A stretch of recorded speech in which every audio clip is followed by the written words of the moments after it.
ثمانين وعشرون دمبغ النوغا جيت طبعا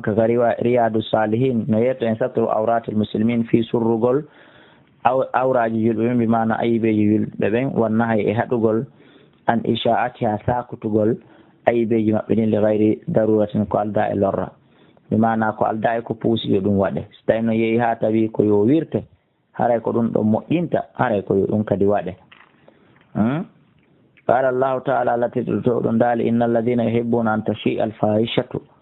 في الذين آمنوا لهم عذاب أليم في الدنيا والآخرة. وعن أبي هريرة رضي الله عنه عن النبي صلى الله عليه وسلم قال بماكي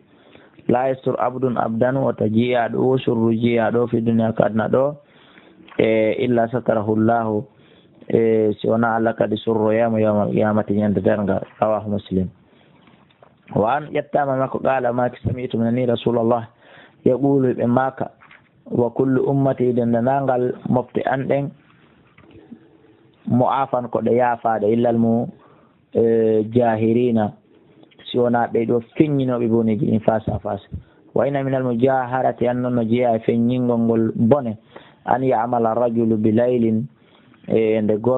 قول تجمع عملا قول ثم يسبي رفتي بيتا وقال ستره الله رقم دي ألا سرين مؤي عليه إهوري أي بدون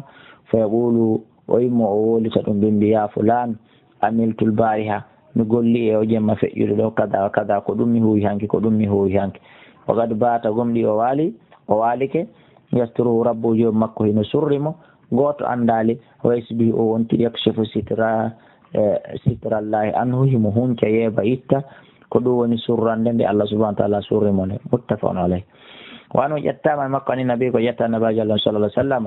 قال ماك إذا زنت الأمة استوني قرد جزني فتبين فيني بانجزناها زنا مكة قوته فلا يجلدها كيو بيه الهد كيوتيكون هد ولا يثرب عليها كانكو قدوني وقود انتاكه ثم إن زنت الثانية رفت سوجيني دم فليجلدها haray ko yo piimo kadi hani alhidda hidde bimana saru temedere wala yusarrib alayha o feletake thumma in zanat athalitha rekti suzini tatabum falyabiha haray jon on kordo don yo yeeyimo wala bi habli min shay'in hay tawni ko boggol gotol pet immorde ngawri aray yo yeeyimo muttafaqun alayhi at-tasribu ay at-tawbiqu kaningol nyaadina wa anu yattama qala maki utiya an-nabiy annabaji Allah adnama برجل غوركو قد شرب خمرا تيمو ياري بيره قال بماكي اضربوه بيمو قال ابو هريره ماكي فمنا نو يمن الضارب بيده ونو رفير رجول مندن والضارب بنعل ونو رفير دكو بادي مودون دن والضارب بسبب تون كدون رفير بي بير رجول دن فلما انصرف كدون با mi woncitiki hotugol qala ba'dul qawmi yoga yimbe ben wi ajazakallahu ya Allah on yobe an o waddo dum qala wi la taqulu hakaza wa tanwulu dum la tu'inu alayhi shaytan wa tanwallu shaytan hawrama falamma sarafa ba woncitiki qala ba'dul qawmi yoga yimbe ben wi akhzakallahu kan afwan ay akhzakallahu ngongre nde way wasiti day jemma on towi nday gungun duuda ay iugol toɓɓere nden ko ɗum woni welanaali lam fi